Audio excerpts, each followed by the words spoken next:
And welcome back to Oslo Business Forum, where we are sending live, and we are happy to introduce the CTO of Huawei, Paul Scanlan, together here with Simployers CTO Kristian Kolstad. Huawei are among the most innovative mobile tech companies in the world, fighting brand names like Apple and Google. Welcome, Paul. Thank you very much for inviting me. How do you think the 5G and AI will influence the work life in the near future? It's a very unusual question that you ask us, because most people seem to think that 5G is about speed. And earlier today I was talking about how 5G really can, do a lot of transformative things, yes? So just now in the podcast, one of the other ladies was also asking me sort of not the same question, but how does it affect us, yes? If I just give you an example of, say, health, remote health. Norway's a very big country. So today you have great medical services in Oslo and probably the other main cities, but what happens when, for the 3 months of the year that you're all holidaying or trekking or skiing and things like, things happen in mountains and other areas. So the concept of remote medical care is certainly one that's important. Can it be done with 4G? It could be done with 4G, but the point is with 5G, the low latencies and the speeds and a lot of other types of technology that are related to this thing called 5G can make those sorts of things reality. So we know that virtual consultations, we know that remote patient monitoring, these sorts of concepts, remote, they're very good use cases for 5G. They're industrial-based use cases, but they affect the lives of everybody, whether you're in a developed economy or a developing economy. Yes, and it doesn't matter whether you're in east or in west. It's going to affect you. So it's going to affect your life. We have concepts of things like connected ambulances. That's going to save lives, right? Yeah. If we can put some high-tech stuff into an ambulance. So they're just a couple of simple things just in the health industry. And that has nothing to do with speed. No, because I know that we are a tech company, and I know you have thoughts about this. We're a tech company, of course, and we're focusing on everything from people development to people management. Yes. Really excited to hear you talking about the importance of talent development in the organization, of course. Yes. So quite eager to understand also how you think this is going to affect the employee, which is really at the core of the company, and of course also the leadership part, which we focus a lot on. What capabilities can 5G and AI enable us to do, also from the really individual point of view? Yeah. It's so let's take a couple of key things. If you wanted to do AI, you need very different skills, all right? You need, say, data scientists, mathematicians, people with these sorts of skills, yes, different brain skills. It's not like building a computer, yes? But a lot of the AI capability will be built on a cloud.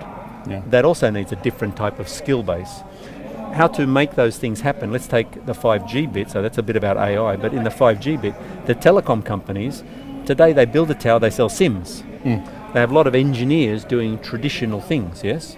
So if we now say, well, what can AI do to a telecom company? The first thing it's going to do is it's going to be, being digital means collect a lot of data and analyze it. Yeah. Well, that's a very different type of function to let's do some engineering work, right? So that means the skill base within a telecom company, the first company that's going to help provide this 5G network, will start to change. The second one, if we wanted to do things like in health or in manufacturing or in transport, suddenly the people that they're employing need to be different. It's not a person selling mobile phones or VR glasses. Suddenly they've got to understand the health industry. So suddenly you're finding people who are traditionally were in the health industry, suddenly the health industry is now moving into the telecom company.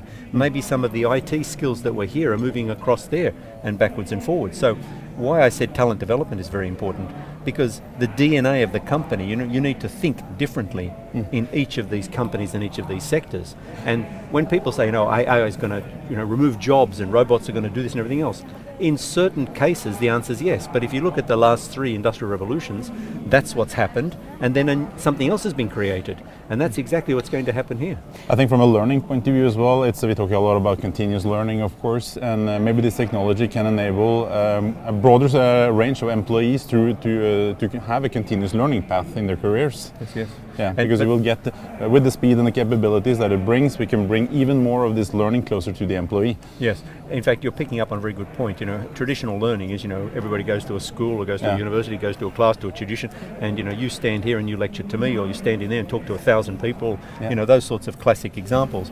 But now, a lot of the learning is done on YouTube, right? If I just have a look at my kids and everything, YouTube, me, YouTube, to learn and things. So you're expecting like a Netflix experience, right? Absolutely. Also on your learning. Absolutely, and you'll see that some teachers are better than others using this type of medium. So, you know, I'm a musician, guitarist, so I like to learn and watch other people. So even that is different. But you're quite right, the platform is what's terribly important. So cloud is a platform, AI is a platform, 5G is a platform. And these three things help the learning environment, so tuition, learning, education and talent management.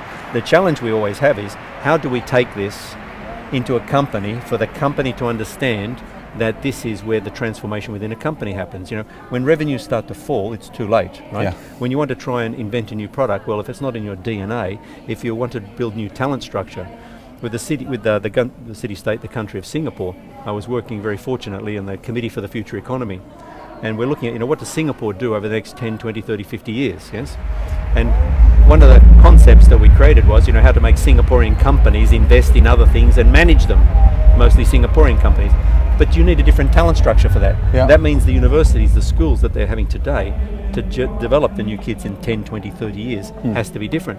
That's at a government level, not a company level. No? Yeah. At Simployer, we also focus a lot on, we talk about talent development now and people development, but also about, I think there is also potential in people management. Think about the workforce, think about workers in manufacturing, for instance. Yes. How we can use this technology to get it out to a lot of more, you talked about rural countries, for instance, in your presentations.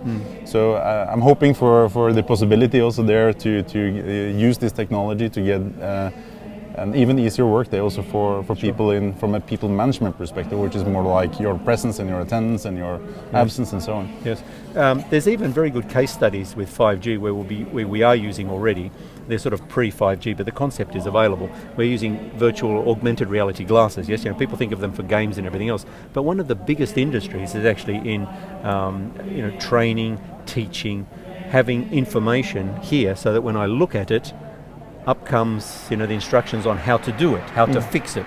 So it's not exactly answering your question, but it's adding a layer of real-time information to me to manage, rather than me have to go through a process as I had to do before, find the manual, get it from this person to do that, I have to have the certification for this.